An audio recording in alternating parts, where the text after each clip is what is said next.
మత్తయి సువార్త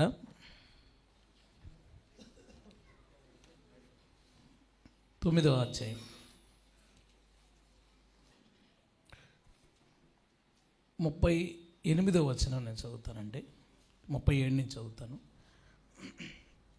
ఆయన సమూహములను చూచి వారు కాపర్లేని గొర్రెల వలె విసికి చెదరి ఉన్నందున వారి మీద కనికరపడి, కోత విస్తారమే కానీ పనివారు కొద్దిగా ఉన్నారు కనుక తన కోతకు పనివారిని పంపుమని కోత యజమానుని వేడుకొనుడని తన శిష్యులతో చెప్పాను. శిష్యులతో ఏమన్నాడట, కోత యజమానిని కోతకు పనివారిని పంపమని వేడుకోవాలంట. కోతకు పనివారిని పంపమని మనం దేవుణ్ణి వేడుకోవాలట. ఈ మాట మనకేం చెప్తుందంటే, దేవుని సేవకు చాలామంది వస్తారు, కానీ కొంతమంది పంపబడతారు. వచ్చిన వాళ్ళ గురించి నేను మాట్లాడట్లేదు, అది వాళ్ళ ఇష్టం. దేవుడు ఎందుకు పంపుతాడు, దేవుడు పంపే వాళ్ళ గురించి, దీన్నే పిలుపు అంటాం. మీ కాలింగ్ ఎలా కన్ఫర్మ్ చేసుకున్నారని అడుగుతాం. మీరు దేవుని సేవకు ఎందుకు వచ్చారని అడుగుతాం. ఎలా వచ్చారు అని అడుగుతాం. ఎందుకు అడగాలి? ఎందుకు అడగాలంటే దేవుడు పంపుతాడు. దేవుడు పంపుతాడు. మనం రావడం వేరు, దేవుడు పంపడం వేరు. అక్కడ ఏమని అడిగాడు, చాలా పని ఉంది, అందుకని కోతగా పని వాళ్ళని పంపమని దేవుణ్ణి వేడుకొనవలను. మీరు పంపనొచ్చు కదా. మీరు ఏం చేస్తారంటే మీ చుట్టాలని పట్టాలని పిలిచి 2-3 అలా పంపించండి మీరు సేవకి అని అనొచ్చు కదా. అనాలా? ఏమని అడగాలంట, సేవ కోసం మనుషుల్ని పంపు అని దేవుణ్ణి మనం అడగాలంట. అంటే దేవుడే ఒక వ్యక్తిని సేవకు పంపించాలి. నేను నమ్ముతున్నాను, ఇక్కడ ఉన్న వాళ్ళందరూ కూడా, సేవ పిలుపున్న వాళ్ళు, సేవకు వచ్చిన వాళ్ళందరూ కూడా దేవుని చేత పంపబడిన వారని నేను నమ్ముతున్నాను. దేవునికి స్తోత్రం. ఇంకో మాట కూడా మనం చూద్దాం. రోమాపత్రిక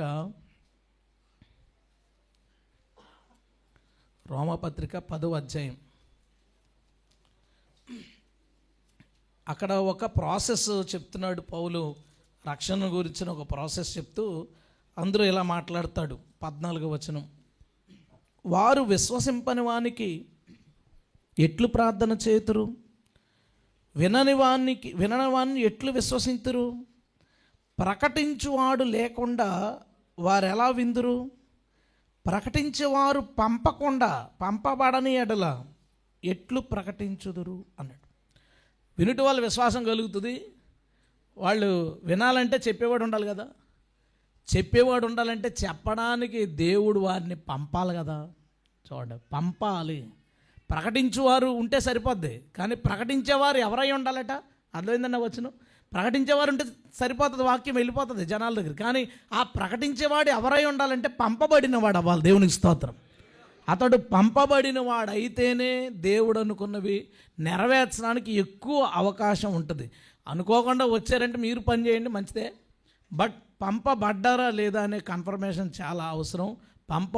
పంపబడాలి. అనేక మందిని దేవుడు పంపాలని మనం ప్రార్థన చేయాలి. దేవునికి స్తోత్రం. తప్పక మన ప్రార్థనలో బహుశా ఈ అంశం ఉండకపోవచ్చు.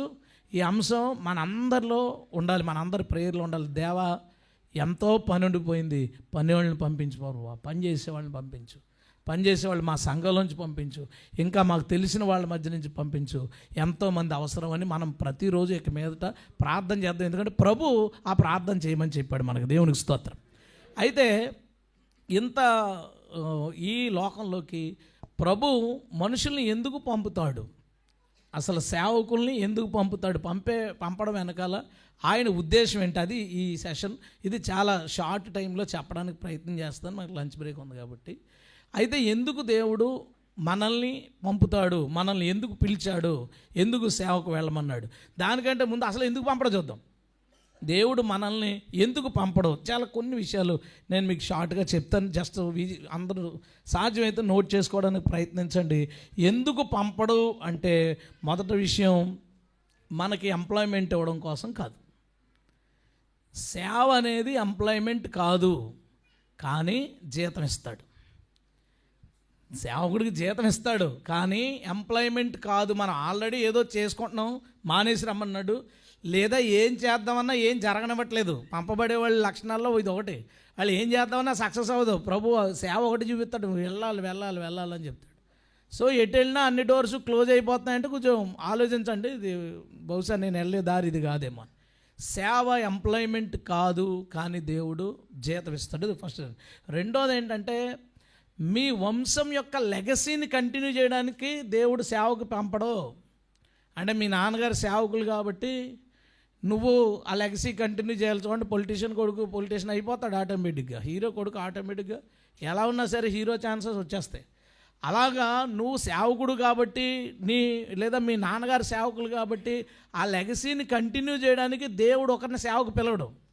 కానీ సేవకుల పిల్లల్ని పిలవచ్చు, అతడు నచ్చి పిలవచ్చు దేవుడు. అది సేవకుల పిల్లలు సేవకులు అవ్వకూడదని కాదు, నెపోటిజం ఉండకూడదు, నెపోటిజం ఉండొచ్చు, ఏం అందులో సమస్య లేదు.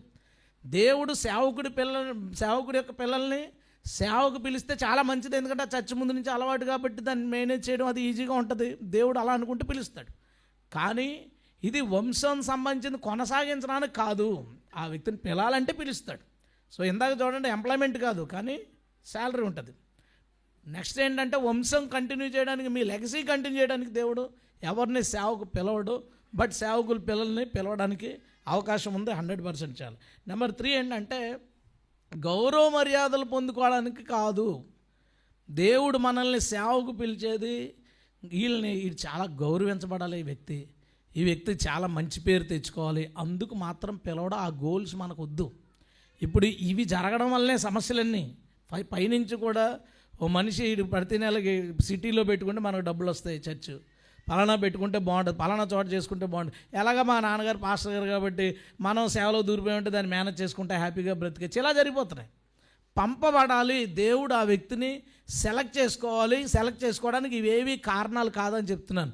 అంటే నీకు గౌరవ మర్యాదల కోసం దేవుడు పంపడు సేవకి, బట్ అవి దొరుకుతాయి, అవి అందులో ఏం డౌట్ లేదు, అవి దొరుకుతాయి. 4th, మనల్ని దేవుడు ఆహారానికి ఏదో ఆస్తిపాస్తులు కొనుక్కోవడానికి దేవుడు పిలవలా. 100% ఏ సేవకులైనా సరే ఇది ప్రారంభంలో అందరికీ ఉంటుంది. ప్రారంభంలో దేవుడి కోసం ఏదో చేసేద్దామని అన్నీ వదిలేసి వస్తారు. కానీ కాలం గడిచే కొద్దీ ఇందులో ఏదో ఒక దాంట్లోకి దూరతాం, ఇందులో ఎక్కడో చోట లాక్ అవుతాం, ఏదో ఆస్తిపాస్తుల దగ్గర లేదా పోషించబడడం కోసం. ఇదిగో వీళ్ళు మన దగ్గరికి వస్తే ఇంచక వాళ్ళు మనకి ఎంతో కొంత కానుకిస్తారు, వీళ్ళు ఎక్కువ ఇస్తున్నారు, వీళ్ళు తక్కువ ఇస్తున్నారు. ఇవన్నీ ఎందుకు వచ్చినాయి థాట్స్? అది నీ పోషణగా మారిపోయింది. తర్వాత నీ ఆస్తులు సమకూర్చుకోవడానికి అదొక ఆదాయ మార్గంగా మారిపోయింది చాలామందికి. అండ్ దేవుడు మనల్ని మాత్రం 100% అందుకు పిలవడు. ఆస్తి ఇస్తే ఇవ్వచ్చు, దేవుడు నిన్ను పోషిస్తాడు, అందులో డౌట్ లేదు. ఆస్తి ఇస్తే ఇవ్వచ్చు, లేదా నీ దగ్గర ఉన్నదంతా అమ్మేయచ్చు, ఏదన్నా చేస్తాడు దేవుడు, ఆయన ఇష్టం అది.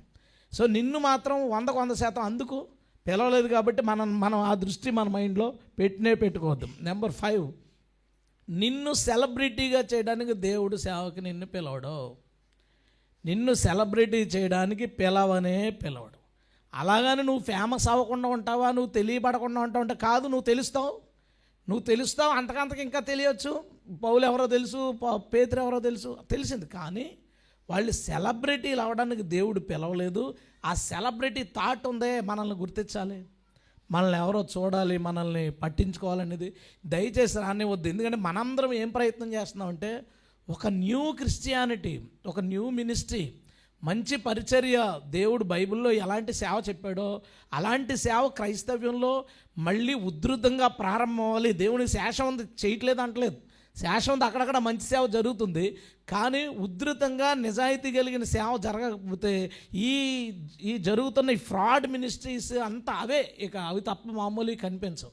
కాబట్టి ఇవి స్ట్రాంగ్గా మనం డెసిషన్స్ తీసుకోవాల్సింది. మనలో ఎవరు ఎప్పటికీ సెలబ్రిటీలు కాకుందుముగాక. ఎప్పుడు సెలబ్రిటీలు అవ్వద్దు. మనం పెరిగే కొద్దీ అందరితో కలిసిపోతుంది అనుకో, మనల్ని ఎవడో సీరియస్ తీసుకోడు, సెలబ్రిటీలో తీసుకోడు. మీరు చూడండి, ఇప్పుడు హైదరాబాద్ వెళ్ళిన వాళ్ళు ఎవరన్నా అడగండి, హీరోలు ఇలా తిరుగుతారు, ఎవరో పట్టించుకోరు అక్కడ అంటారు. అవునా? ఎందుకు పట్టించుకోరు? అక్కడ కూడా హీరో, కానీ అందరితో కలిసి ఉన్నప్పుడు ఆ సెలబ్రిటీ ఫీలింగ్ ఉండదు వాళ్ళకి. మనకు ఉంటుంది, ఎప్పుడో ఒకసారి చూస్తాం. కాబట్టి మనం కూడా ఎప్పుడైతే సామాన్యంగా తిరుగుతామో, మనం ఎన్ని సాధించినా, మనకి ఎంత పేరు వచ్చినా సెలబ్రిటీ అవ్వం. తెలియబడతాం కానీ సెలబ్రిటీ అవ్వం. అందుకు దేవుడు పిలవలేదు కాబట్టి అది మన మీదకి రాకుండా చూసుకుందాం. దేవుని స్తోత్రం. నెంబర్ 6 ఏంటంటే మన తలాంతులు ప్రదర్శించడానికి దేవుడు సేవకు పిలవలేదు. నీ టాలెంట్ ఏంటి, నీ సింగింగ్ టాలెంట్ ఏంటి, నీ ప్రీచింగ్ టాలెంట్ ఏంటి, నీ గ్లామర్ ఏంటి, ఇవి చెప్పడానికి, ఇవి చూపించుకోవడానికి దేవుడు పిలవలేదు. కానీ నీ తలాంతులన్నీ వాడాలి సేవలో తప్పకుండా, కానీ అది ప్రదర్శించడానికి దేవుడు నిన్ను పిలవడు. మన తలాంతులు ప్రదర్శించడానికి, దాన్ని చూపించడానికి కాదు, అవి దేవుడు వాడుకోవడానికి పిలుస్తాడు. దేవుని స్తోత్రం. ఫైనల్గా 7th విషయం ఏంటంటే, నువ్వు పరలోకం వెళ్ళడం గురించి కాదు మినిస్ట్రీ, ఇంకొంతమందిని పరలోకం తీసుకెళ్ళడానికి. హల్లెలూయా. మనం పరలోకం వెళ్ళడానికి సంబంధం లేదు. దేవుడు మనని యథార్థంగా ఉండి పవిత్రంగా ఉండి ప్రభు మార్గంలో నడుచుకుంటా పోతే పర్లేదు, అయిపోద్ది. అలాంటి నేను సేవకు ఎందుకు పిలిచాడు? అది కాదు, నాకు ఇది కావాలి అని ఎందుకు పిలిచాడు? నీకు స్పెషల్గా ఒక కమాండ్ ఇచ్చాడు, అది వదిలేసిదిరా అని. అదెందుకు ఇచ్చాడంటే నువ్వు పరలోకం ఇందులోకి వెళ్తే పరలోకం వెళ్తావని కాదు. నిజంగా సేవకులకి అవకాశం ఉండొచ్చు, ఎందుకంటే బిజినెస్ టెన్షన్స్ లేవు, బయట గొడవలు లేవు, ఏమీ లేవు, సేవే కాబట్టి సేవకులకి ఎక్కువ పరలోకం వెళ్ళడానికి ఛాన్స్ ఉంది. మనం పాడు చేసుకున్నాం దారిని, కానీ నిజానికి సేవకుడికి ఎక్కువ అవకాశం ఉంటుంది. ఎందుకు? వ్యాపారం అబద్ధాలు ఆడాల్సిన అవసరం లేదు, డబ్బులు సంపాదించడానికి 10 దారులకు వెళ్ళాల్సిన అవసరం లేదు, తర్వాత లోకస్తులతో ఎక్కువ తిరగం, పాపం చెవిలో పడే అవకాశాలు ఎక్కువ ఉండవు. సో మనకి ఎక్కువ ఛాన్స్, బట్ మనం పాడు చేసుకున్నాం మన బిహేవియర్ వలన. కానీ జాగ్రత్తగా చూసుకుంటే అందుకు దేవుడు పిలవాల. సేవకుడైతే సులువుగా పరలోకం వెళ్తావు నువ్వు అని పిలవలేదు. నిన్ను సేవకు ఎందుకు పిలిచాడంటే ఇంకా చాలామందిని పరలోకం మనం తీసుకెళ్ళాలని. హల్లెలూయా. ఎందుకు పిలుస్తాడు అసలు? జనం అందరూ ఎవరి పని అది చేసుకుంటుంటే ప్రభు ఒక వ్యక్తిని మినిస్ట్రీకి పిలవాల్సిన అవసరం ఉంది. యెహెజ్కేలు గ్రంథం మొదటి విషయం చెప్తున్నానండి నేను. యెహెజ్కేలు గ్రంథం 18వ అధ్యాయం 23వ వచనం. దుష్టులు మరణమొందుట చేత నాకేమాత్రమైనను సంతోషం కలుగునా?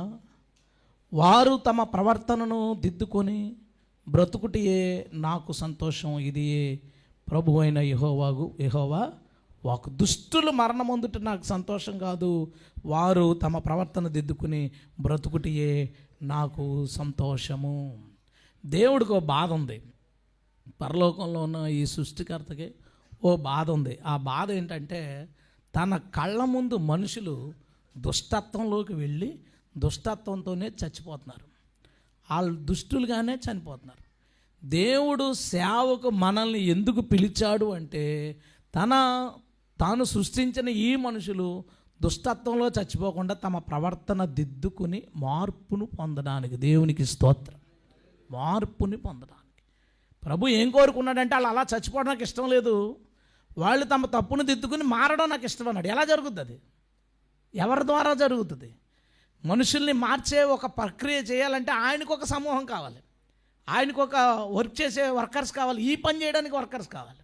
ఇప్పుడు క్రియేషన్ అంతా ఆయన చేసుకున్నాడు, ఇంకా కొన్ని పనులు చేయడానికి ఆయన దేవదూతలను వాడుకోవచ్చు, కానీ ఈ పని చేయడానికి ఉంది అంటే మనుషులు తమ దుష్టత్వాన్ని ఒప్పుకొని అందులోంచి మార్పు చెంది మంచివారిగా మారి అలా చచ్చిపోయేలా చేయడానికి ఆయనకు ఒక సమూహం కావాలి. అందుకు దేవుడు మనల్ని సేవకు పిలుస్తాడు. దేవునికి స్తోత్రం. మనం పిలవబడడానికి రీజన్ దేవుడికి ఒక బాధ ఉంది, ఆ బాధ మనం తీర్చాలి. ఆ బాధ మనం ఏదో కొద్ది గుంపుని పోగు చేయడంతో అది పోదు. మనకున్న సాయశక్తుల మనం ప్రయత్నం చేస్తూ మనుషుల్ని దుష్టత్వం నుంచి మళ్ళించడం. ఒక వ్యక్తి చర్చికి రావడం కాదు సుమా దేవుని యొక్క లక్ష్యం. మనల్ని సేవకు పిలవడం వెనకాల దేవుని లక్ష్యం మనల్ని చర్చికి పిలవడం కాదు, అంటే విశ్వాసులను ఎవరినో జనాలను చర్చికి తీసుకురావడం కాదు. దేవుని యొక్క లక్ష్యం ఏంటంటే ఒక వ్యక్తి దుష్టత్వం నుంచి మార్పు చెందడం. అది దేవుడు కోరుకుంటున్నాడు. దేవునికి స్తోత్రం. అండ్ నెంబర్ 2, మనం ఇందాక చదివిన వచ్చిన మత్తయి సువార్త 9:37, కోత విస్తారంగా ఉంది, పనివారు కొద్దిమంది ఉన్నారు. ఇప్పుడు ఎవరన్నా పాస్టర్ అయ్యారనుకోండి, వెంటనే ఏమంటున్నారు? బోలెడు మంది పాస్టర్స్ ఉన్నారా, మళ్ళీ ఎందుకు? క్వశ్చన్ అదేనా? బోలెడు అంతమంది పాస్టర్స్ ఉన్నారు, మళ్ళీ ఎందుకు అంటారు. నిజంగా బోలెడు అంతమంది ఉన్నారు, ఓకే. ఇప్పుడు ఒక విలేజ్ తీసుకోండి, మా ఊరు ఉంది, మాది ఒక చిన్న విలేజ్.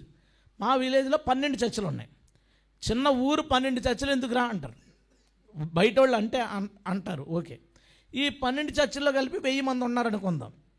మా ఊరి జనాభా ఒక 7,000 ఉండొచ్చు, అంటే ఇంకా 6,000 మంది రక్షించబడలేదు కదా. పనివారు కొద్దిమంది ఉన్నారు, కోత విస్తారంగా ఉంది, పనివారు కొద్దిమంది ఉన్నారు. కొంతమంది వీధికో చర్చ్ ఉంది అంటాడు. వీధికో చర్చ్ ఉంది, ఓకే. ఆ వీధిలో ఉన్న వాళ్ళు అందరూ వెళ్తున్నారా చర్చికి? లేదు. అయితే ఇంకా వీధిలో ఉన్న వాళ్ళు అందరూ వెళ్ళట్లేదంటే దేవుడు ఏమనుకుంటాడంటే ఈ వీధిలో ఇంకో చర్చ్ పంపాలనుకుంటాడు. దేవుని స్తోత్రం.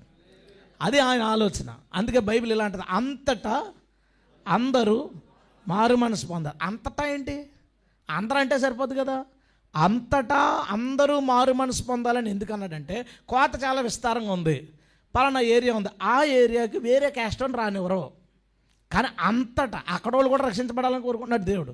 అప్పుడేం చేస్తాడు, ఆ ఏరియాలో ఏ క్యాస్ట్ని రప్పిస్తారో ఆ క్యాస్ట్ని పంపించాలనుకుంటాడు. ఈడేమంటాడు, ప్రభా నేను ఉద్యోగం చేసుకుంటాను, నేను వ్యాపారం చేసుకుంటానంట. దేవుడేమో వాళ్ళందరూ పోతున్నారా నరకానికి, నువ్వు సంపాదించుకుని పోనీ సంపాదించవు, ఏం చేస్తుంది, వదిలేసిపోయిదే. ప్రభా తినొద్దా తాగొద్దా అక్కడ కూడా ఉంది కదా, అదే ఆ దేవుడి దగ్గర కూడా ఉంది. నువ్వు సంపాదించేదల్లా ఎవడికో ఇచ్చేసో వదిలేసిపోయేదో, ఏ స్కామ్లో పోయి ఎన్నో రకరకాలుగా పోతాయి పోవడం. అండ్ ఏదైనా మనం పట్టుకెళ్ళమన్నది వాస్తవం.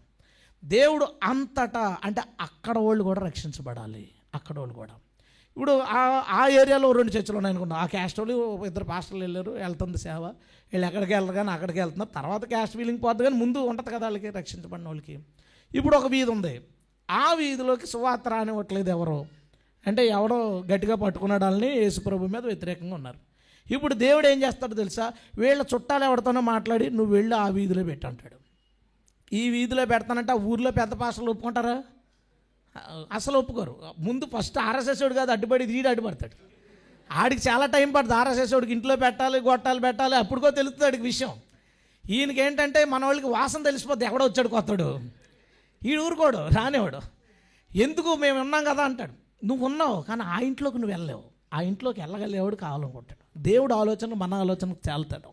మనం ఏమనుకుంటామంటే అందరూ మనమే రక్షించాలి, లేదా మన ఊళ్ళో మనదే పెద్ద చర్చ్ ఉండాలి, మన చర్చికే జనం అందరూ రావాలి మనం అనుకుంటాం. కానీ దేవుడు ఏమనుకుంటాడో తెలుసా, అందరూ రక్షించబడడం కంటే ముందు అంతటా రక్షించబడాలని కోరుకుంటాడు. హల్లెలూయా. అన్ని చోట్ల జరగాలి. ఆ ఇంట్లో ఆ 10 మంది రక్షించబడినా పర్లేదని ఆ ఇంటికి పంపిస్తాడు. వీళ్ళు అడ్డుపడతారు. మనలో ఎవరో కూడా జరగబోయే పరిచర్లకు అడ్డుపడకూడదు మన జీవితాంతం కూడా. ఆమెను చెప్తాం గట్టిగా. ఎందుకంటే మనం పెద్ద సేవకులు అవుతాం, బహుశా ఇక్కడ ఒక పెద్ద సేవకులు ఉండొచ్చు. మీ ప్రాంతానికి ఎవరైనా కొత్తగా సేవకుడు వచ్చాడంటే ఎందుకు ఏంటి ఇవన్నీ అనకు, నువ్వు ఒకటే లెక్క వేసుకో. మీ ఊర్లో ఎంతమంది క్రిస్టియన్స్ ఉన్నారు, ఎంతమంది జనాభా ఉంది, రక్షించబడిన వాళ్ళు చాలామంది ఉంది, కోత చాలా విస్తారంగా ఉంది. నువ్వు కొయ్యలేదు కదా, నువ్వు కోసినంత కోసావు, సరే ఇంకా కొయ్యాలనుకున్నాడు దేవుడు, మనుషులు పంపుకుంటాడు, నీకేం ఇబ్బంది. మనం అయితే ప్రోత్సహిద్దాం, ప్రోత్సహించేంత పెద్ద మనసు లేదా, అడ్డుపడద్దు. వాళ్ళు చేసుకుంటారు, దేవుడు తనకు తోడు ఉన్నాడు కాబట్టి చేసుకుంటారు. నేను ఒక విలేజ్కి సేవకి వెళ్ళాను. వెళ్ళిన తర్వాత అక్కడ సేవకుడికి ఫోన్ చేసి, ఏమండి పని నేను పలానా ఈ ఊరిలో దేవుడు నన్ను సేవకు నడిపించాడు, సేవ స్టార్ట్ చేస్తున్నానండి ఆయన చెప్దాం ఇన్ఫర్మేషన్. ఆయన ఏమన్నాడు తెలుసా, ఆల్రెడీ చచ్చి ఉన్న చిన్న ఊర్లో ఇంకో చచ్చి పెట్టమన్నాడు దేవుడు అని అడిగాడు. అంటే ఆయనకి ఇష్టం లేదు, వచ్చేసాడు, ఇంటికి వచ్చాడు, కలిసాడు, నీకు ఏం కావాలో చెప్పంటున్నాడు, నన్ను పెట్టదన్నాడు చచ్చు. ఏం కావాలో నిజంగా నేను వదిలేసి వచ్చిన బిజినెస్ పోల్చుకుంటే నేను అడిగింది ఆయన ఇవ్వలేడు. నేను మానేయాలి, అంత పెద్ద బిజినెస్ మానేయాలంటే నేను చాలా అడగాలి, అంత ఆయన ఇవ్వలేడు. కానీ ఆలోచన చూడు ఎలా ఉందో. నేను అనుకున్నాను ఎప్పుడు ఏ అడ్డు పెట్టకూడదు. మా ఊర్లో ఎవరో సండే స్కూల్ పిల్లల్లో ఒక 5-6 రావట్లేదు, ఎవరో వచ్చి వాళ్ళ ఇంటి దగ్గర సండే స్కూల్ పెడుతున్నారట. ఆ విషయం తెలియగానే నేను దేవా స్తోత్రం, పోన్లే ప్రభా, హ్యాపీ. నేను సంతోషించాను. ఎందుకు సంతోషించానంటే అక్కడ పెట్టాడు, ఇక్కడోళ్ళు 5 వెళ్ళి ఉండొచ్చు, కానీ ఆ పక్కనోడు ఎవడో రానోడు ఉన్నాడు. ఆంటీ దేవుడు గోల్ ఏంటంటే ఆ పక్కోడు ఇక్కడ దాకా రావట్లేదు, ఆ ఈ చర్చి వీళ్ళ ఇంట్లో పెడితే వీడు వస్తాడు, లేదా వాళ్ళ ఇంట్లోనే పెడితే ఆ కుర్రోడు వస్తాడని దేవుడు ప్లాన్ చేసుకుని ఉంటాడు.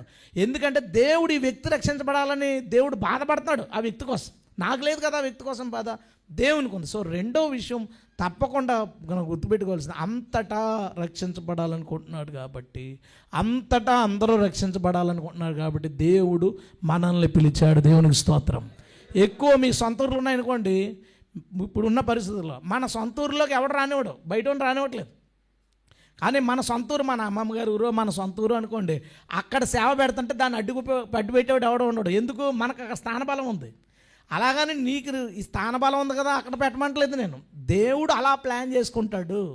నేను మా అమ్మమ్మ గారి ఊరిలో సేవ చేస్తున్నాను. అక్కడికి ఫస్ట్ రోజు దేవుడు పిలిచిన తర్వాత బండి చెట్టు కింద పెట్టి నేను అక్కడ తెలిసిన వాళ్ళు చుట్టాలు వాళ్ళతో మాట్లాడుతున్నాను, మావయ్య అలాగే.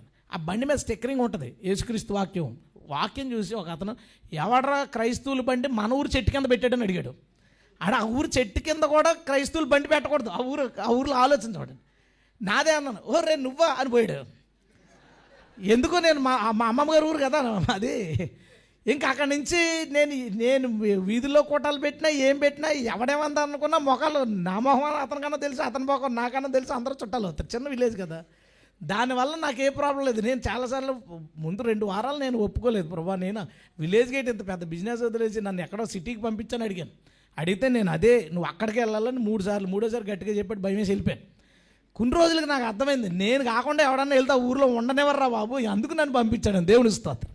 అంటే దేవుడికి వీళ్ళు రక్షించబడాలి మెజారిటీ అంతటా అనే మాట ఎప్పుడు గుర్తుపెట్టుకోవాలి. ప్రతి ప్లేస్లో ఉన్నవాళ్ళు రక్షణ పొందాలనుకుంటున్నాడు కాబట్టి ఆయా క్యాస్ట్ వంక పెట్టో, లేదా ఆ నేటివ్ వంక పెట్టో, లేదా భాష వంక పెట్టో, ఏదో వంకతో వాళ్ళని అట్రాక్ట్ చేయడానికి దేవుడిని నా ప్రాంతాలకు పంపించడానికి ప్లాన్ చేసుకుంటాడు. కాబట్టి దేవుడు మనల్ని పంపుతాడు, మనం ఆ పని నెరవేర్చుదుముగాక. ఆమె. నెంబర్ 3, మూడోది ఏంటంటే ఇర్మియా గ్రంథం 23వ అధ్యాయం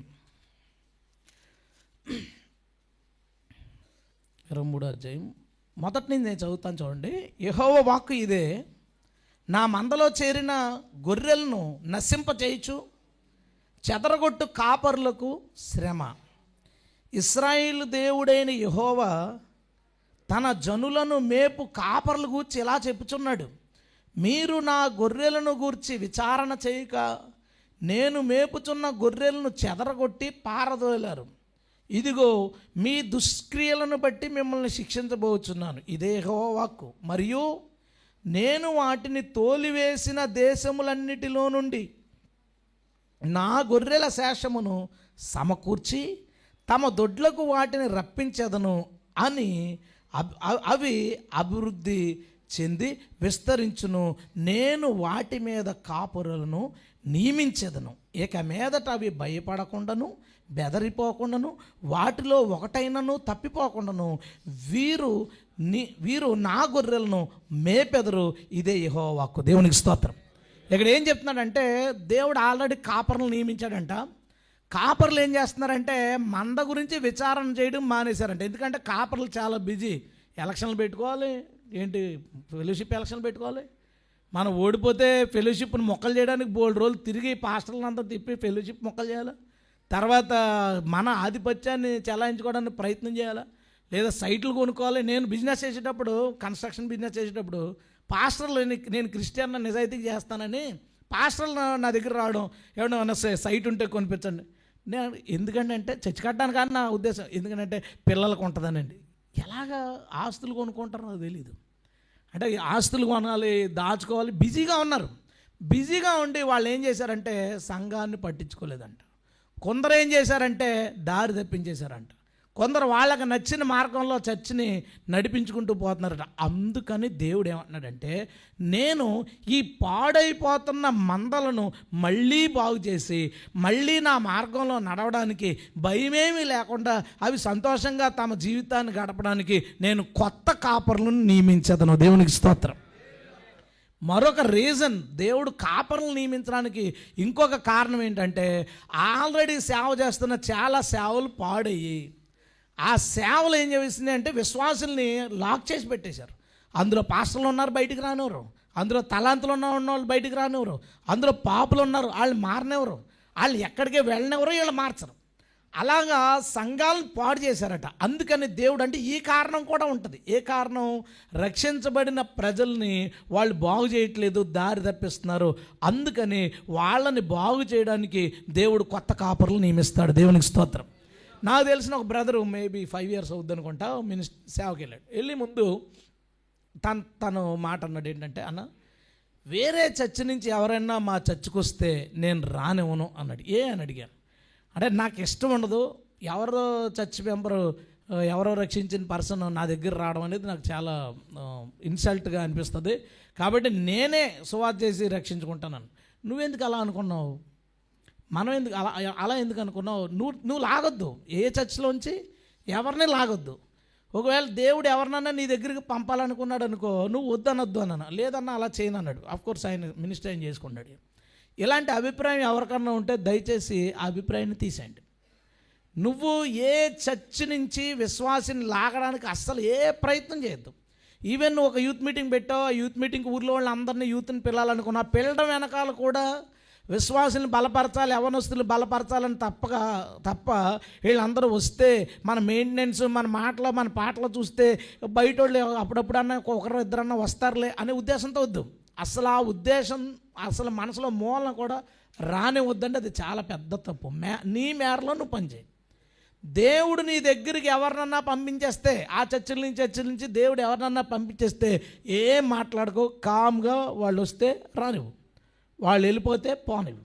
నువ్వు రావడానికి వీల్లేదు ఈ చర్చికి అని అనొద్దు. ఎందుకని అనొద్దంటే, దేవుడు ఆ వ్యక్తిని పాస్టర్ చేయాలని అనుకుని ఉండొచ్చు, ఆ చర్చ్ దానికి సహకరించకపోయి ఉండొచ్చు.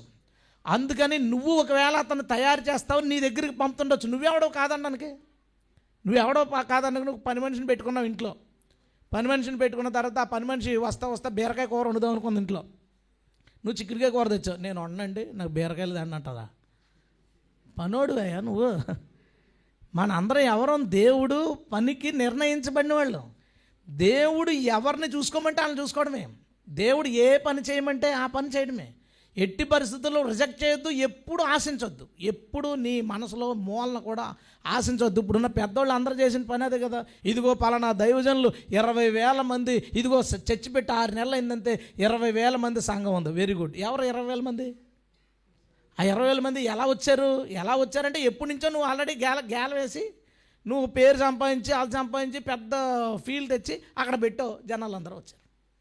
నువ్వు అలా ప్రయత్నించొద్దు. అలా ప్రయత్నించిన వాళ్ళు అందరినీ ఏమంటారంటే దొంగలో అంటారు. దొంగలు అంటే ఒక దొడ్డిలో ఉన్న దాన్ని విప్పుకుని మనం తీసుకెళ్ళిపోతే దొంగని అంటాం. అది నాకు ఇష్టం లేదు నువ్వు అని చెప్పి మన దగ్గరికి వచ్చింది. మనం దొంగలం కాదు. అప్పుడు ఆ వ్యక్తి ఏదో చేయలేకపోతున్నాడు, లేదా ఆ వ్యక్తి మంచి సేవకుడే అయినా ఆ చర్చిలో తనకు ఆ వాక్యం సరిపోకపోవచ్చు. దేవుడు ఈ గొర్రె విషయంలో ఇంకా ఏదో ఆలోచిస్తున్నాడు. అందుకు ఆయన పంపించాలని వాళ్ళని ప్రేరేపించి మీ దగ్గరికి పంపిస్తే మీరు వద్దనొద్దు, ఎందుకంటే అది వాక్యంలో ఉంది. ఆ కాపర్లు మందలను నిర్లక్ష్యం చేశారట. అందుకని దేవుడు ఏం చేశాడంటే కొత్త కాపర్లను నియమించి వాళ్ళ ద్వారా మందను బాగు చేసుకోవాలనుకున్నాడట. దేవుడు తాను నియమించిన కాపర్ పాడైపోయాడని తన సంఘాన్ని పోలేని వదిలేడు. ఎందుకంటే రక్తం పెట్టి కొనుక్కున్నాడు. ఇతను చూసుకోకపోతే ఇంకొకరి దగ్గరికి పంపిద్దాం అనుకుంటాడు. దేవుడికి ఆ స్వేచ్ఛ ఉంది, దేవుడికి ఆ హక్కు ఉంది, దేవుడికి ఆ బాధ్యత ఉంది. ఇక్కడ బాగుంటలేదంటే ఇంకో చోట పంపిస్తాడు, ఇక్కడ బాగలేదు ఇంకో చోట పంపిస్తాడు. నాకు వాక్యం సరిపోలేదు అనిపించడం నేను మీటింగ్లకి పొద్దున్న చర్చికి మధ్యాహ్నం మా చర్చికి వెళ్ళేవాడిని. అంటే నాకు ఉన్న అవకాశాలు 2 చర్చిలకి వెళ్ళిపోయేవాడిని. ఏంటి నాకు ఇంకా సరిపోవట్లేదు అని అనుకున్నప్పుడు నేను అలా చేశాను. అది ఫీల్ అయ్యి ఉండొచ్చు, లేదా ఏదన్నా అనుకుని ఉండొచ్చు వాళ్ళు. అది నాకు అవసరం లేదు. నేను బాగుండడానికి ఇక్కడికి వెళ్తే బాగుంటుంది అని నాకు దేవుడు నడిపిస్తే నేను అక్కడికి వెళ్తాను. దాన్ని ఏ సేవకుడు అడ్డుపడొద్దు. అలాగే ఏ సేవకుడు కూడా వాళ్ళని ఆకర్షించడానికి ఏమాత్రం ప్రయత్నం చేయొద్దు. దేవునికి స్తోత్రం. ఇది ఒక కారణం. అంటే ఇందుకే అంటలేదు నేను, ఇది కూడా దేవుడు మనల్ని పంపడానికి ఒక కారణం. కాపర్లు ఉన్నా వారు సరైన విధానంలో సంఘాన్ని నడపనప్పుడు దేవుడు అక్కడ ఎక్కడెక్కడ సంఘాలను పెడుతుంటే ఆ కాపరి ఈ పాస్టర్లు వచ్చిన వాళ్ళు అందరినీ తిట్టుకుంటూ ఉంటాడు, వెళ్ళిపోయిన విశ్వాసాన్ని తిట్టుకుంటూ ఉంటాడు. అరే నేనేమి ఇవ్వలేకపోతున్నాను, ఇక్కడ ఏం మిస్ అయింది, ఎందుకు అక్కడికి వెళ్తున్నారు, నేనేమి ఇవ్వలేకపోతున్నాను, ప్రభా నేనేమైనా కరెక్ట్గా చేయలేకపోతున్నాను అని వాళ్ళు విచారణ చేసుకోలేకపోతున్నారు దేవుడి దగ్గర. అలా చేసినప్పుడు ఏ విశ్వాసం ఇంకో చోటకి వెళ్ళాలనే కోరిక ఎందుకు ఉంటుంది? బహుశా ఆకర్షించిపోయే వాళ్ళు ఉంటారు, ఏదో స్వస్థత జరుగుద్దని స్పెషల్గా పెట్టేవాళ్ళు వెళ్ళిపోతుంటారు, కొంతమంది వెళ్ళిపోతుంటారు. నేను దానికోసం మాట్లాడలేదు. నీ మినిస్ట్రీలోకి ఎక్కడి నుంచైనా కానీ యవనస్తులు కానీ మరొకరు కానీ వచ్చి మన చర్చికి వస్తుంటే మీరు వాళ్ళని రిజెక్ట్ చేయొద్దు. అలాగని ఇంకొక చర్చికి వెళ్ళే వాళ్ళని దయచేసి ఆకర్షించడానికి ప్రయత్నించొద్దు. దేవుడు మనల్ని పిలిచింది ఇతరుల కాపర్లు సరిగా పనిచేయకపోతే ఆ పనిని మనం సంపూర్ణం చేయడానికి. దేవునికి స్తోత్రం. అది కూడా మనం చేయాలి. తర్వాత కారణం చెప్తానండి. యోహాను సువార్త మనం ఎందుకు పంపబడ్డాం అని నోట్ చేసుకోండి మీరు. యోహాను సువార్త 21వ అధ్యాయం.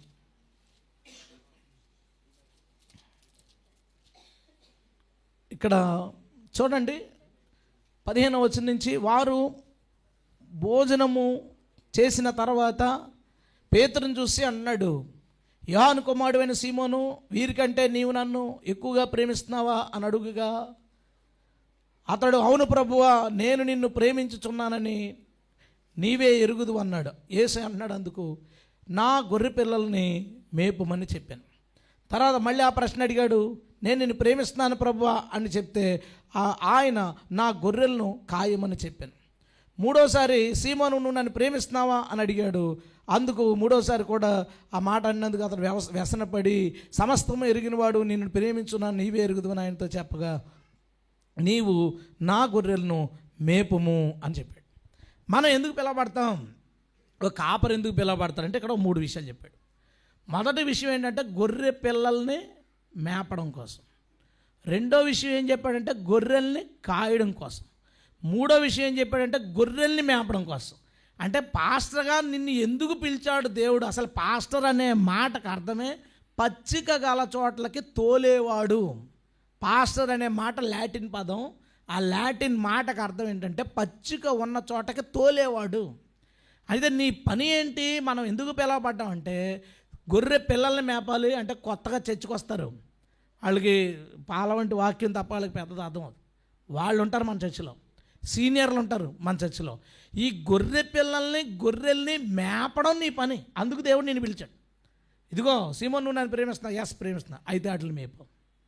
మనం పిలవబడిన కారణం సంఘాలకి శ్రేష్టమైన సమృద్ధమైన ఆహారాన్ని ఎల్లప్పుడూ పంచడానికి. దేవునికి స్తోత్రం. పచ్చిక గల చోట్లకి పంపించడం. ఇప్పుడు యెహోవా నా కాపరి పాట అందరికీ తెలుసు. పచ్చిక గల చోట్ల ఆయన నన్ను పరుండ చేయును అనే మాట.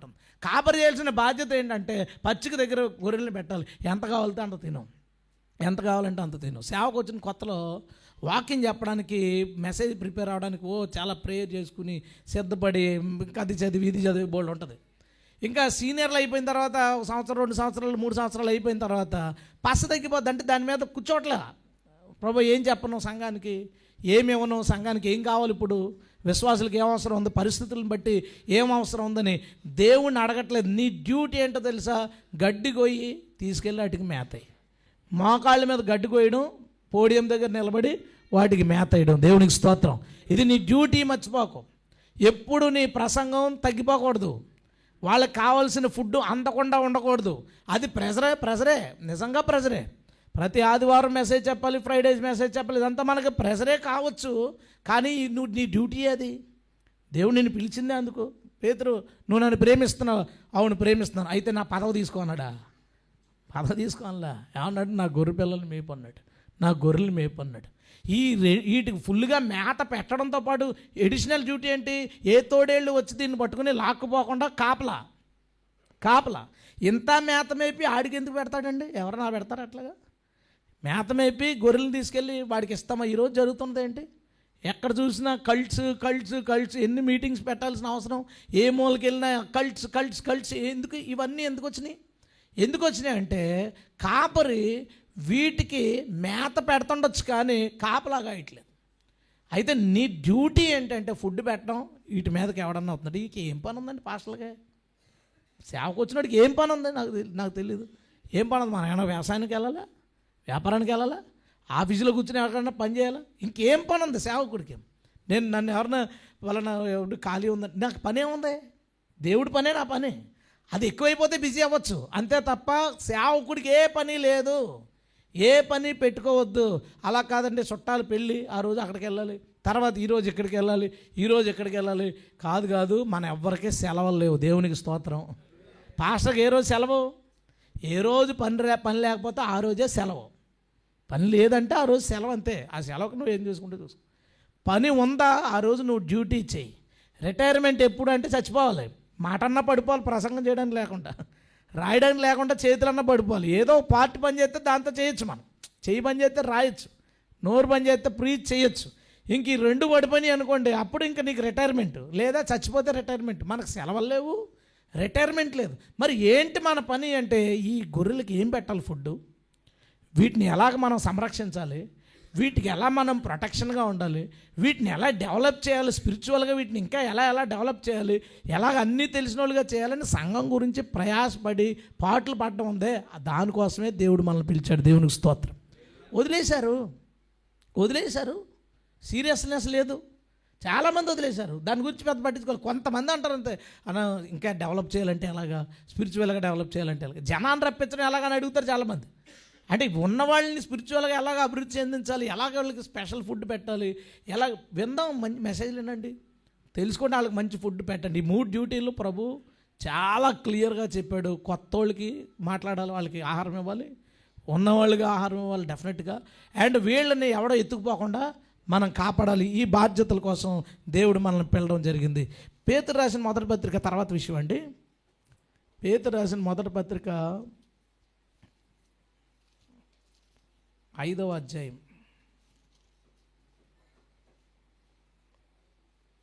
2 నుంచి చూడండి. బలిమి చేత కాక దేవుని చిత్త ప్రకారము ఇష్టపూర్వకంగాను, దుర్లాభాపేక్షతో కాక ఏదో సంపాదించాలి పేరో డబ్బో వాటి కోసం కాకుండా దేవుని పరిచర్య చేయాలని సిద్ధ మనసుతోను మీ మధ్యన ఉన్న దేవుని మందను పై విచారణ చేయుచు దానిని కాయుడి. మీకు అప్పగించబడిన వారి పైన ప్రభు అయినట్టుండక మందకు మాదిరులుగా ఉండుడి. ఇందాక ఇంటర్వ్యూలో తను అన్నాడన్నమాట, మాదిరిగా ఉండాలి కాబట్టి కట్నం తీసుకోకూడదు, మాదిరిగా ఉండాలి కాబట్టి దేవుని చిత్తమైన అమ్మాయిని చేసుకోవాలనుకున్నాను అన్నాడు. మనల్ని దేవుడు ఎందుకు పెట్టాడంటే ఈ లోకంలో ఒక మనిషి ఎలా నడవాలో చెప్పడానికి మనం ఒక మోడల్. సేవకుడు ఎవరంటే ఒక రోల్ మోడల్, ఇన్స్పైరింగ్ పర్సన్ కాదు. అరే చూడరా ఎలా సాధించాడో, ఇన్స్పైరింగ్ పర్సన్ కాదు, రోల్ మోడల్. యేసుప్రభు ఉన్నాడండి, ఈ లోకానికి వచ్చాడు. వచ్చిన తర్వాత అతన్ని చూసి మనిషి అంటే ఇలా ఉండాలిరా, మనిషి అంటే ఇలా బ్రతకాలి, మనిషి అంటే ఇలా మాట్లాడాలి, దేవుడు అంటే ఎలా ఉంటాడో చెప్పడానికి రాలేదు యేసుక్రీస్తు ఈ లోకానికి. దేవుడు ఎలా ఉంటాడో చూపించడానికి రాలేదు, మనిషి ఎలా బ్రతకాలో చూపించడానికి వచ్చి నా గొర్రెలు నన్ను వెంబడించును. దేవునికి స్తోత్రం. ఏ పాస్టర్ మాట చెప్పగలుగుతారు? నా గొర్రెలు నన్ను వెంబడించినంటే ఇంకా ఊర్లో సూట్లు దొరకవు, ఇంకా ఎందుకంటే అందరూ వేసుకోవాలి కదా. ఇప్పుడు గొర్రెలు వెంబడించినట్టే కష్టం. ఇంకా నా గొర్రెలు నన్ను వెంబడించినంటే హాల్లో కూడా ఏసీలు ఉంటాయి. పాస్టర్ని కలవడానికి వెళ్ళి హాల్లో వేసి ఉంటుంది, కిచెన్లో వేసి ఉంటుంది, రూముల్లో వేసి ఉంటుంది. ఇప్పుడు వాళ్ళకి బాగాలేదు ఏసీ అవసరం, బెడ్రూమ్కి వేసుకుంటారు. హాల్ అంటే ఇప్పుడు ఏంటంటే ఇంట్లో ఎక్కడైనా సరే చల్లగా ఉండాలి. మధ్యాహ్నం ఎవరికో బాగాలేదు ఫోన్ చేస్తే అంటారు, లేదంటే అమెరికాలో ఉన్నానని చెప్తాడు. ఇది బయటకు రాలేడు, అలవాటు అయిపోయింది. నువ్వు ఏం మోడల్ చూపించగలవు? మీ పిల్లలు ఉన్నారు, వాళ్ళ పిల్లల బిహేవియర్, వాళ్ళ పిల్లలు వాడే వస్తువులు, లేదా ఈ పాస్టర్ గారు వాడే వస్తువు, ఆ ఫోను, లేదా అతను వాడే కారు, ఇవన్నీ చూసి ఏం మోడల్ చూపించగలుగుతాం మనం? ఇలా బ్రతకాలి ఒక క్రైస్తవుడు, ఈయనలా బ్రతకాలి. నేను కొంతమంది సేవకులు అప్పుడు ప్రసంగాలు వినేవాడిని. చాలామంది నోట్లోంచి ఏమన్నానంటే, మీరు నన్ను చూడకండి, ప్రభువును చూడండి. ఎక్కడుంది బైబిల్లో? అందుకు కాదు నేను పిలుస్తా. యేసు ప్రభు ఇలా ఉండేవాడని చెప్పడానికి కాదు, యేసు ప్రభు ఇలా ఉండేవాడని చెప్పడానికి. దేవుని స్తోత్రం. ఇందుకు సేవకుడు యేసు ప్రభు అలా ఉండేవాడని చెప్పడానికి కాదు. మనం చెప్పేస్తున్నాం, మనం ఏమీ చూపించలేకపోతున్నాం, అందుకు కాదు. ఎంత బాగా చెప్పాడు పేతురు, మీరు మందకి ప్రభువులైనట్టుండక. అక్కడ ఉండిపోయారు అందరూ. నేను నా మాట వినాలి వీళ్ళందరూ, నా క్రింద ఉండాలి వీళ్ళందరూ, నేనంటే గడగడ వణికిపోవాలి వీళ్ళందరూ. ఇదే నేర్పించావు. కానీ పేతురు ఏమన్నాడో తెలుసు, అలా ఉండక మందకు మాదిరిగా ఉండవు. పాస్టర్ గారు ఎలా చేసుకున్నారు పెళ్ళి, అంత సింపుల్గా చేసుకోవాలరా. పాస్టర్ గారి డ్రెస్సింగ్ ఎంత బాగుంటుంది, అలాంటి డ్రెస్సింగ్ మనం వేసుకోవాలి. పాస్టర్ గారి పిల్లలు ఎంత క్రమశిక్షణగా ఉంటారు, చర్చిలో మాట్లాడరు, అల్లరి చేయరు, ఇవి నేర్చుకుంటారు. మన పిల్లల్ని అలా పెంచాలి. పాస్టర్ అమ్మగారు చూడండి, అవి బాబు అది కానీ చూశారు కనుక భయంకరమైన విధ్వంసాలన్నీ పాస్టర్ అమ్మలోనే ఉన్నాయి. ఇప్పుడు వాళ్ళని చూసేమో అయిపోయామే. ఎలా ఉందో చూడండి. అందుకు కాదంట దేవుడు మనల్ని ఎందుకు పిలిచాడంటే, మనం ఒక మోడల్, ఇలాగ ఉండాలి, ఒక క్రైస్తవుడు ఇలా బ్రతకాలని చెప్పడానికి మన మోడల్. మనం డబ్బులు ఖర్చు పెట్టేటప్పుడు పాస్టర్ గారు చూడరు పేదలకు ఎలా ఖర్చు పెడతారు, పాస్టర్ గారు ఏమి చూసుకోరు, అందరి కోసం ఆలోచిస్తారు. ఇదిగో పాస్టర్ గారు చూడరా ఎవరైనా కష్టంలో ఉంటే గబుక్కుని వెళ్ళి హెల్ప్ చేస్తారు. ఏముందండి మనకు టెస్టమని? పాస్టర్ గారిని కలాలంటే మధ్యలో ఇంకొకరు, పాస్టర్ గారితో మాట్లాడాలంటే మధ్యలో ఇంకొకరు, అయ్యో పాస్టర్ గారు అయ్యగారు. అది కాదు కదా మాదిరి. యేసు ప్రభుతో ఎంత ఈజీగా వెళ్ళారో జనాలు, ఎంత ఈజీగా వెళ్ళారు యేసు ప్రభు దగ్గరికి, అలాగే అపోస్తుల దగ్గరికి వెళ్ళారు, అలాగే మన దగ్గరికి రావాలి. అంత యాక్సెస్ మనం ఇవ్వాలి విశ్వాసులకి. అది దేవుడు ఏం మాట్లాడుతున్నాడంటే, మనం పిలవబడ్డానికి కారణం మన మోడల్స్. మనం ఎప్పుడు ప్రభువును చూడండి, నన్ను చూడొద్దు అన్నావంటే ఇంకా నువ్వు దేవుడు అనుకున్న సేవలోకి రాలేదు. దేవుడు నిన్ను పిలిచిన పిలుపులోకి నువ్వు రాలేదు. సేవకు వచ్చి ఉండొచ్చు కానీ పిలుపులోకి రాలేదు. నువ్వేం చెప్తావు? తలక రంగు వేసుకుంటావు శుభ్రంగా, నిన్ను చూసి ఏం నేర్చుకోవాలా? విశ్వాసం ఏం నేర్చుకోవాలి? నేను చూసి మన పాస్టర్ గారిలాగా ఎప్పుడు నిత్య యవనంగా ఉండాలి. రంగు అయితే యవనం వచ్చేద్దా? రంగు వస్తే నలిపోతుంది, యవనం రాదు. యవనం ఎక్కడ వస్తుంది? రాదు. మన పాస్టర్ గారు చూడు, అస్సలు ముఖం ఏది వస్తున్నా ముడతలు ఉండవు అంటాడు. మజ్జిగ, పెరుగు అన్నీ ముఖానికే రాసేది. దేవుడు అందుకే ఇవ్వలేదు కదా అన్నీ. దేవుడు అందుకు ఇవ్వలేదు కదా. మనం ఎప్పుడు అంటే ఇలాగా ఫిజిక్ మీద ఎక్కువ కాన్సన్ట్రేట్ చేసి, ఏదో ఎపీరియన్స్ మీద ఎక్కువ కాన్సన్ట్రేట్ చేసి, కాస్ట్లీ లైఫ్ మీద కాన్సన్ట్రేట్ చేసి, పిల్లల్ని స్వేచ్ఛకు వదిలేసి, అప్పుడు దాకా ప్రసంగాలు తొలగొట్టిన వాళ్ళు వాళ్ళ పిల్లలు ఆ లోపం కనబడితే వాళ్ళని ఖండించరు, ఎక్కడ బెండ్ అయిపోయారు. సో ఇట్లాగా ఉండకుండా మనం తప్పక మనందరం కూడా మనం ఒక నిర్ణయం తీసుకోవడానికే 2 రోజులు చాలా డెసిషన్స్ మీరు తీసుకోవాలి. ఏది కూడా నేను రిఫరెన్స్ లేకుండా చెప్పను. ఇది మనకు దేవుడు ఇది చెప్పాడు, రైట్, ఇది చేయడానికి మనం ఉన్నాం. ఎందుకు ఉన్నామంటే ఈ లోకంలో యేసుక్రీస్తు ఒక మోడల్. పరలోకానికి ఒక వ్యక్తి వెళ్ళాలంటే, ఒక మనిషి ఎలా బ్రతకాలని చెప్పడానికి యేసుక్రీస్తు ఒక మోడల్. ఆయన వెళ్ళిపోతూ ఒక 11 మోడల్స్ తయారు చేసి వెళ్ళిపోయాడు. ఆ 11 మోడల్స్ ఏం చేశారంటే కొన్ని వేల మోడల్స్ని తయారు చేసి వెళ్ళిపోయి, ఈ వేల మంది పాడైపోయి ఎక్కడికి వెళ్ళిపోయామంటే, ఎన్నో సంవత్సరాలు పరిచయం చేసినోడు కూడా నన్ను చూడొద్దు యేసును చూడండి అనే స్థితికి వెళ్ళిపోయారు. There is no models. ఇప్పుడు అంతా చెప్పడం తప్ప, థీరీ చెప్పడం తప్ప, ప్రాక్టికల్గా ఆయన చూస్తే యేసుప్రభుని చూసినట్టేరా, ఆయన యేసుప్రభులో బిహేవ్ చేస్తారా, ఆడు పరలోకం వెళ్ళిపోతాడు, ఆమె పరలోకం వెళ్ళిపోద్ది అని చెప్పే పర్సన్స్ లేరు. మన మోడల్స్ అయితే మనల్ని చూసి మన విశ్వాసులు ఆ మార్గంలో నడిచి వారు కూడా మోడల్స్ అవుతారు. దేవుని స్తోత్రం. సో అది మనం చెయ్యడం అనే దానికోసం దేవుడు మనల్ని పిలిచాడు. డెఫినెట్గా దాన్ని మనం నెరవేర్చుదుము గాక. నేను ట్రై చేస్తున్నాను, నాకు తెలిసినంతవరకు నేను ప్రయత్నం చేస్తాను. ఎన్నో లాస్ అయ్యాను నేను, ఎన్నో కాంప్రమైజ్ అయ్యాను, ఎన్నో కోల్పోయాను నేను. కానీ అవన్నీ నాకు ఇబ్బంది కాదు. నా ప్లాన్ ఏంటంటే ఈయన అడుగు జాడలో నడాలి, నన్ను చాలామంది మోడల్గా తీసుకోగలగాలి.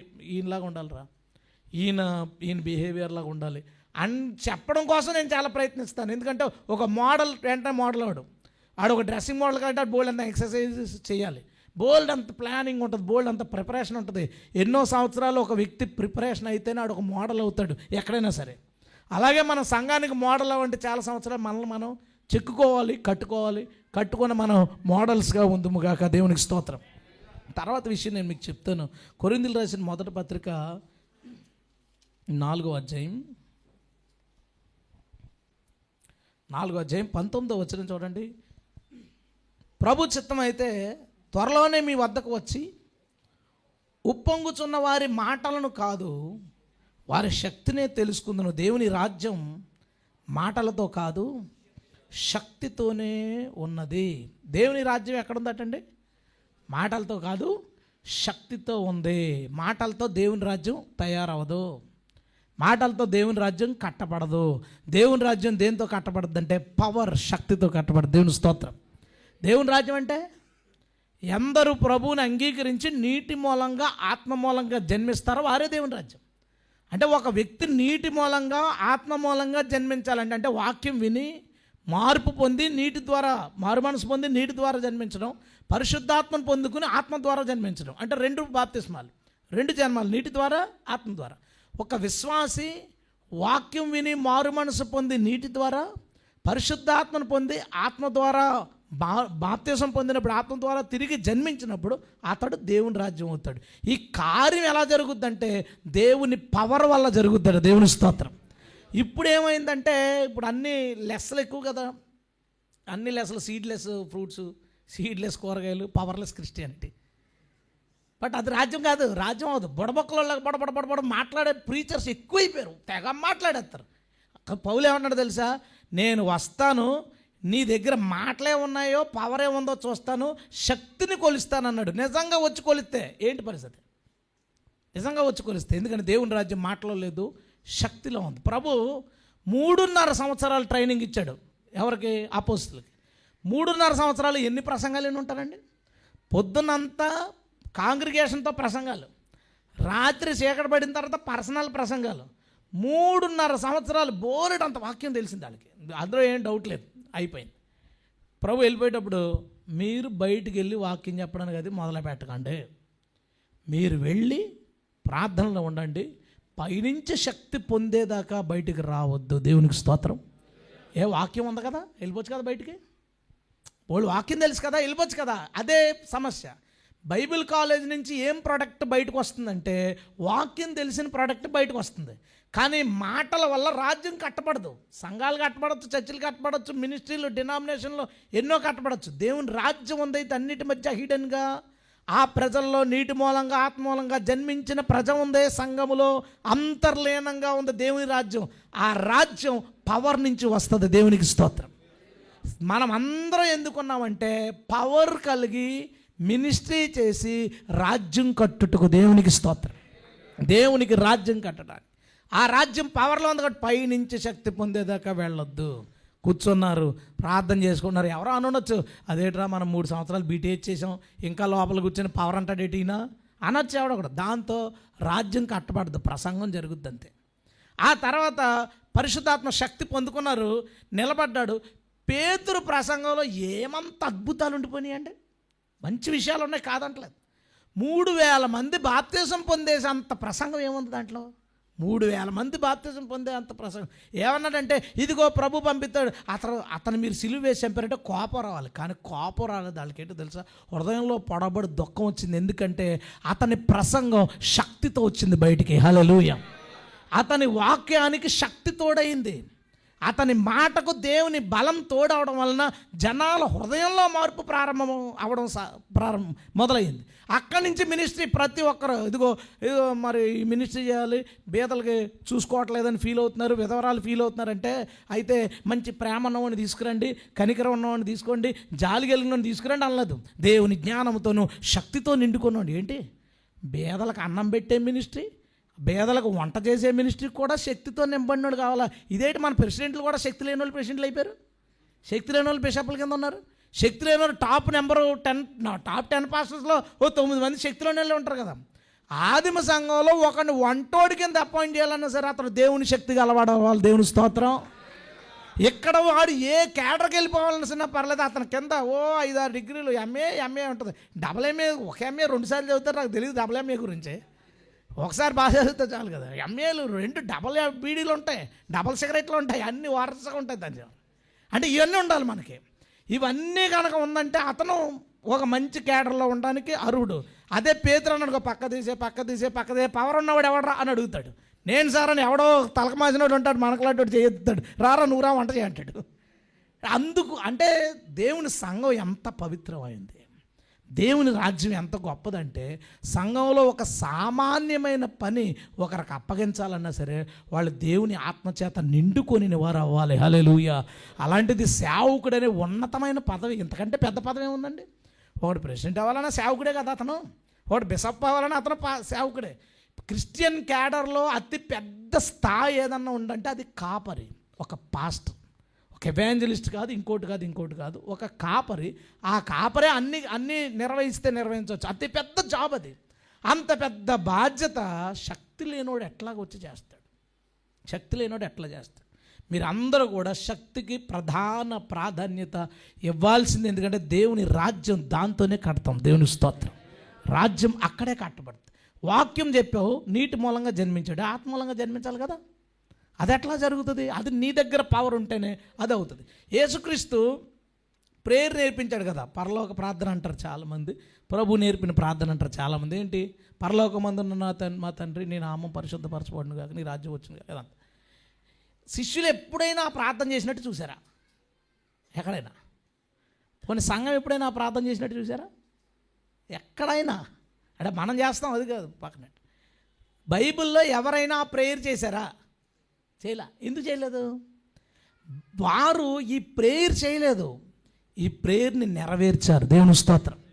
ప్రేయర్ చేయలేదు వాళ్ళు, ఈ ప్రేయర్ చేయలేదు, ప్రేయర్ నెరవేర్చారు. అలాగా చూడండి ఒకసారి. మనం ఎందుకున్నామని మత్తయి సువార్త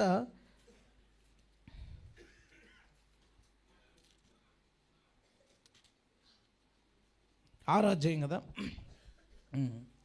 నీ నామము పరిశుద్ధపరచబడును గాక, నీ రాజ్యం వచ్చును గాక, నీ చిత్తం పరలోకమందు నెరవేరుచున్నట్టు భూమి అందును నెరవేరును గాక. ప్రేయర్ అబ్జర్వ్ చేయండి. ఫస్ట్ 3 గాకలు ఉంటాయి.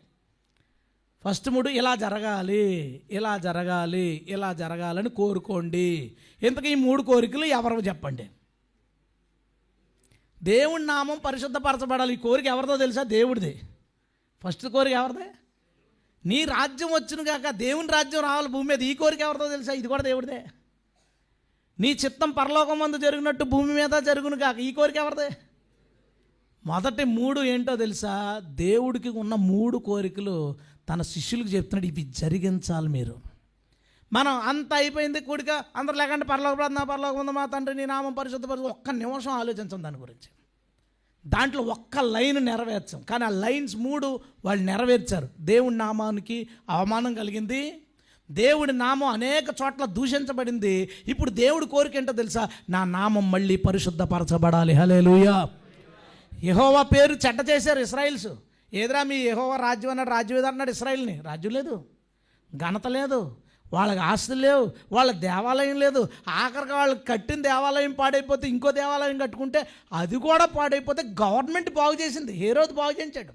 యేసుక్రీస్తు కాలంలో ఉన్న టెంపుల్ హేరోదు రిపేర్ చేయించిన టెంపుల్ ఇది. అంటే గవర్నమెంట్ బాగు చేస్తే తప్ప వీళ్ళకి దేవాలయం కూడా నిలబడే పరిస్థితి లేదు. వీళ్ళందరికీ అవమానమే కదండి. దేవుడి నామానికి ఇదంతా ప్యూర్ అవమానం. అయితే ప్రభు అంటున్నాడంటే నీ నామం పరిశుద్ధపరచబడునుగా కానీ ప్రార్థన చేయి అన్నాడు. వీళ్ళందరూ ఏం చేశారో తెలుసా? ఇశ్రాయేల్లో అద్భుతమైన మార్పు కలగజేశారు. అద్భుతమైన మార్పు కలగజేసినప్పుడు ఆ కాలంలో క్రీస్తు 60 ప్రాంతంలో క్రైస్తవులు ఎలా బ్రతుకుతున్నారు, ఈ సమూహం ఏంటి, ఓ సమూహం కొత్తది బయలుదేరింది, మన రాజ్యానికి ఏమైనా ఇబ్బంది ఉందని తెలుసుకోవడానికి ఒక కమిటీ వేశారు. కోర్టు రోమ్ గవర్నమెంట్ కమిటీ వేశారు. కమిటీ వేస్తే ఒక జడ్జి ఆ కమిటీకి అధిపతిగా ఉన్నాడు. ఆ కమిటీ రిపోర్ట్ ఏమి ఇచ్చారో తెలుసు? 6 నెలలు 8 నెలలు వాళ్ళు పరిశీలన చేసి రిపోర్ట్ ఏమి ఇచ్చారంటే, క్రైస్తవులు అనే సమూహం మన ప్రాంతంలో ఉంది, వాళ్ళు రోజు రోజు ర్యాపిడ్గా గ్రో అవుతున్నారు, వాళ్ళు యేసుక్రీస్తు అనే ఒక వ్యక్తిని ఆరాధిస్తున్నారు, వాళ్ళు ఆదివారం ప్లేస్లో ఏదో ఒక ప్లేస్లో కలుసుకుంటారు, వారు ట్యాక్స్లు ఎగ్గొట్టరు, వాళ్ళు ఏ విధమైన అల్లర్లకి దిగరు, వాళ్ళ వల్ల మన రాజ్యానికి ఏ ప్రమాదం లేదు అని ఇచ్చారండి. హల్లెలూయా. నెరవేర్చారు. First line నెరవేరిపోయింది.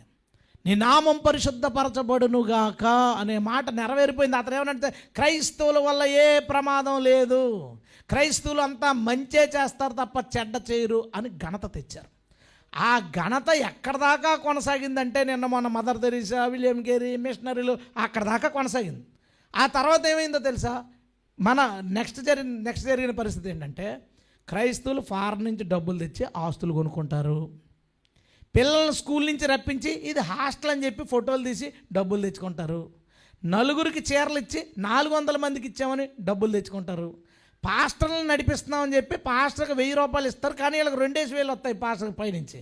1000 మీకు 500 మందికి ఇచ్చేస్తారు. ఆ 500 మంది తాలూకా పై 1000 రూపాయలు వీళ్ళు తీసుకుంటారు. పాస్టర్లు ఇల్లు కట్టుకుంటారు, బిల్డింగ్లు కట్టుకుంటారు, పాస్టర్లు బాగా సంపాదిస్తారు, పాస్టర్లు వ్యభిచారం చేస్తారు, పాస్టర్లు తాగుతారు. ఇదిగో ఫోటోలు, వీడియోలు. మళ్ళా దేవుని నామానికి అవమానం వచ్చింది. ఎందుకు అవమానం వచ్చిందంటే ఆ ప్రేయర్ని పాటలాగో క్రైస్తవులకు శ్లోకంలాగో తీసుకున్నాం తప్ప అది దేవుని కోరిక అని తీసుకోలేదు. అది దేవుని కోరిక, అందుకు ఇలా జరగగాక అని మీరు అనండి. ఆమెనంటాను అది జరుగుతుంది, అది జరగాలి, అది జరగాలి, అది జరగాలి. ఆ లైన్ మనం నెరవేర్చుదముగాక. మన ప్రవర్తన వల్ల దేవుని నామానికి ఘనత రావాలి, మన సంఘం దేవుని నామానికి ఘనత తేవాలి. వాళ్ళకి ఎప్పుడూ ఆ విషయం చెప్పాలి. దేవుని నామానికి ఘనత. భక్తులు ఎలాంటి వాళ్ళు అండి? మోషే అంటాడు, మోషేతో దేవుడు అంటాడు వీళ్ళందరినీ చంపేస్తాను, నీ పిల్లలతో ఒక పెద్ద సమూహాన్ని తెస్తానంటాడు. ఎంత పెద్ద ఆఫర్ అండి అది, ఎంత పెద్ద ఆఫరు. మా పితరుడైన అబ్రహాము అనరు, ఇంకా ఏమంటారు, ఇంకా మా పితరుడైన మోషే, నేను మోషే దేవుణ్ణి, ఇదే రాసుకుందరు. కానీ ఏమన్నాడు తెలుసా? ప్రభువా నువ్వు అలా చేస్తే నిన్ను అందరూ తిట్టుకుంటారు, నీ నామానికి అవమానం అవుతుంది. నాకు పితరుడనే ఘనత రాపోయినా పర్లేదు, నాకు అవసరం లేదు, నీ నామానికి మాత్రం ఘనత రావాలి. హల్లెలూయా. వాళ్ళు సేవకులు. అపోస్తలులు చూడండి, వాళ్ళు సేవకులు. ఆస్తులు తెచ్చి పెడితే దాన్ని ఖర్చు పెట్టేశారు. ఎవరికి ఒక సెంటు భూమి లేదు. పేతురు సొంత ఇల్లు ఎక్కడ ఉందో తెలియదు, లేదు వాళ్ళకి. పౌలు ఇల్లు లేదు, ఎవరికి ఇల్లు లేదు, ఎవరి ఫ్యామిలీలు ఏమయ్యారు తెలియదు, ఆ పిల్లలు ఏమయ్యారు తెలియదు, ఎవరు ఏమీ దాచుకోలేదండి. వాళ్ళు దేవుడి కోసం ఇచ్చి దేవుడి నామానికి ఘనత తెస్తే ఈ 1900 సంవత్సరాల్లో వచ్చిన పేరుని ఒక 20-30 సంవత్సరాల్లో నాశనం చేసేసారండి. నాశనం చేశారు. ఒకడేమో పార్టీ పెడతానంటాడు, క్రైస్తవులు చూడండి వీళ్ళు అధికారం చెలాయించాలని ప్రయత్నం చేస్తున్నారని. మనం ఏం చేసామంటే అన్ని కోణాల్లో దేవుడి నామానికి అవమానం తెచ్చాం, అన్ని విధాలుగా దేవుడిని తక్కువ చేశాం. ప్రతి ఒక్కడు ఇప్పుడు బైబిల్ మీద వేసి నిందలు పెట్టి అవమానించడం అది పక్కన పెట్టండి, అది మనకు ధన్యతే. దాన్ని మనం పోగొట్టడానికి ప్రయత్నం చేద్దాం. కానీ మన ప్రవర్తన వల్ల, మన ప్రవర్తనలో ఎన్ని ఇష్యూలు బయటకు వచ్చినాయండి. ఆన్లైన్లో ఎన్ని విషయాలు బయటకు వచ్చినాయి. నాకు తెలిసిన బ్రదరు రాజమండ్రిలో ఉంటారు. తను ఒకసారి ఒక నైట్ ఫోన్ చేశాడు, December 23, 24 టైంలో ఫోన్ చేసి, అన్న ప్రేయర్ చేయండి, మా నాన్నగారు కనపట్లేదు అన్నట్టు. ఏదంటే క్రిస్మస్కి వెళ్ళారు, ఇంటికి రాలేదు, మా నాన్నగారు కనపట్లేదు, తెగదు కదా. పొద్దున ఫోన్ చేశాడు, కాంపౌండ్లో పడుకుని పోయాడు తాగేసి, చర్చ్ కాంపౌండ్లో. పొద్దున్నాక ఎత్తికారంట. అంటే మొత్తం పెద్దలందరూ కలిపి రాదు, 100 పెద్ద చర్చ్ చాలా పెద్దది. ఆయన అందరూ ఏం చేశారంటే కాంపౌండ్లో కూర్చొని శుభ్రంగా మందు తాగేసి, ఇతను బయటికి రాలేదని తాగేసి, మరి యేసుప్రభు పుట్టాడు కదా మన తాగలేదు. ఏం మంచి పేరు ఉందండి మనకి? ఏం మంచి పేరు ఉంది మనకి? ఏ కోణంలో మంచి పేరు ఉంది? మళ్ళీ ఈ జనరేషన్, మళ్ళీ మన అందరం దానికి చాలా త్యాగాలు చేయాల్సి ఉంటుంది, చాలా వర్క్ చేయాల్సి ఉంటుంది, చాలా కోల్పోవాల్సి వస్తుంది.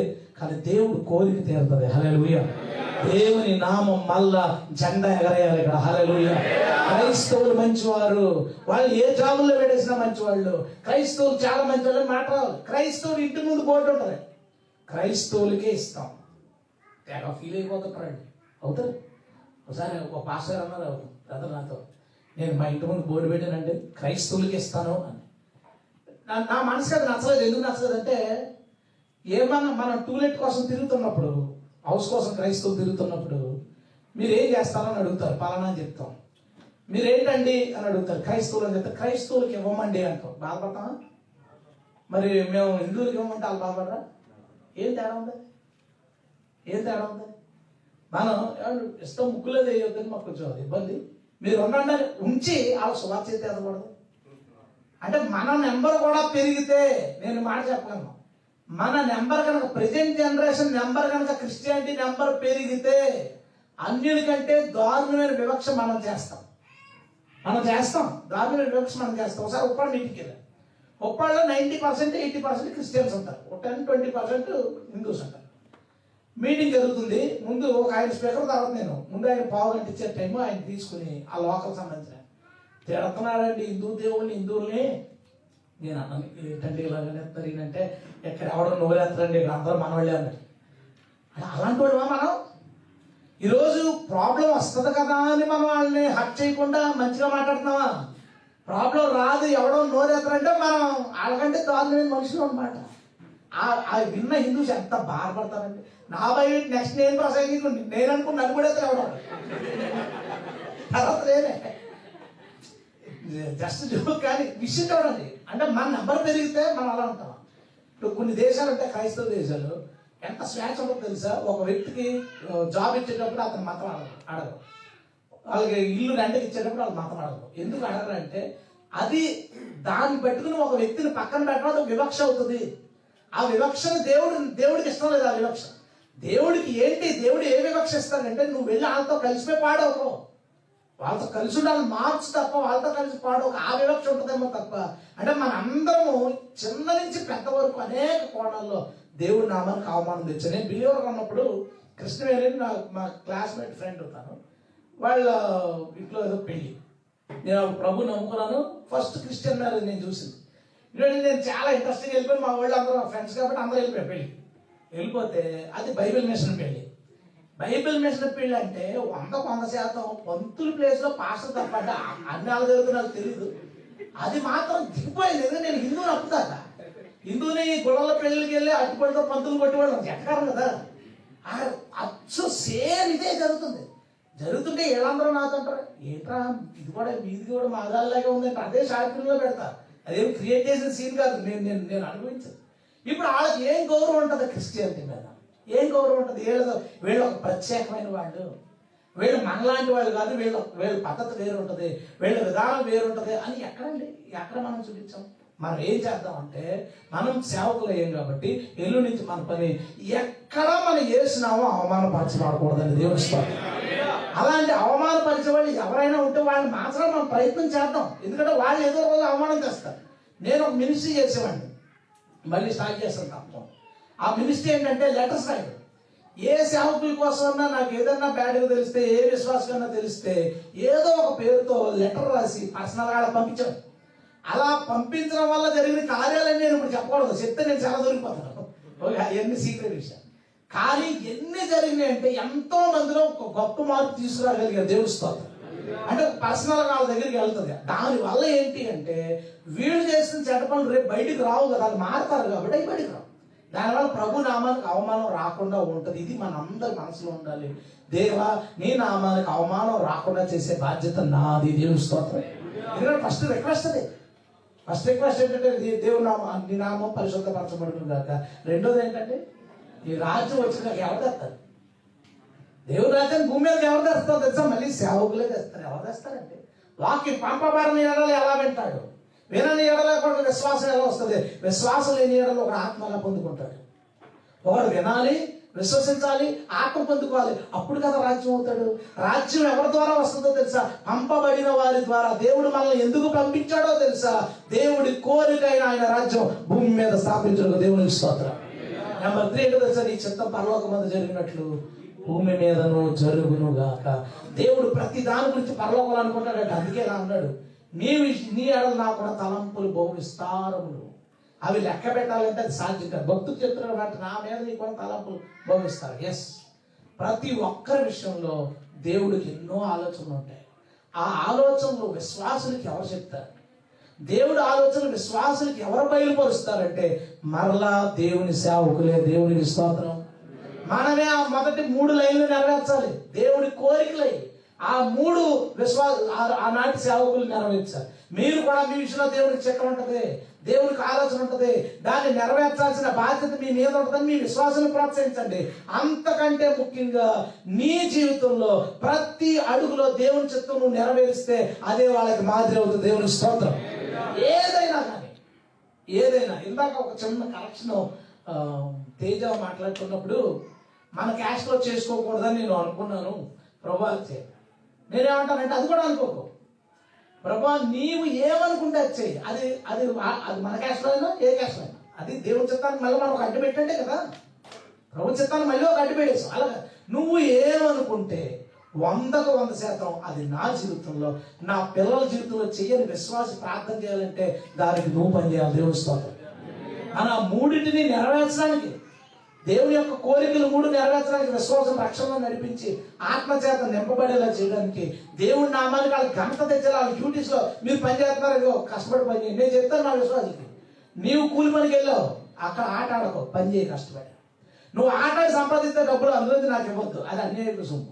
మీరు డబ్బులు సంపాదించినప్పుడు ఏ తప్పుడు రూపాయి సంపాదించకండి. ఎందుకు ఆ మాట చెప్తానంటే వాడు నిజాయితీగా సంపాదిస్తాడు. ఆ పక్కోడు అనుకుంటాడు క్రైస్తవులు చాలా నిజాయితీగా ఉంటారు అని. ఫస్ట్ లైన్ నెరవేరిపోతుంది. దేవుని స్తోత్రం. ఈ రోజు ఫస్ట్ లైన్ దేవుడి నామానికి అవమానం వస్తానే ఉంది. ఎజ్కేలు అంటాడు, నా నామానికి అవమానం వచ్చినప్పుడు నేను చింతపడదును. దేవుడికి ఉన్న ఒకే ఒక్క చింత ఆయన నామానికి చెడ్డ పేరు రావడం. మన చింతలన్నీ ఆయన మీద వేసుకున్నాడు. ఆయన చింత ఒక్కటే దేవుని సేవకులైన మనం మోయుదుముగాక. ఈ పనులన్నీ చేయుటకు మనం పంపబడిన మనం వీటిని మన భుజాల మీద వేసుకుని నెరవేర్చి ప్రభు ఎదుట సిగ్గుపడనక్కర్లేని పనివారిగా నిలబడుదుముగాక. ఆమేన్.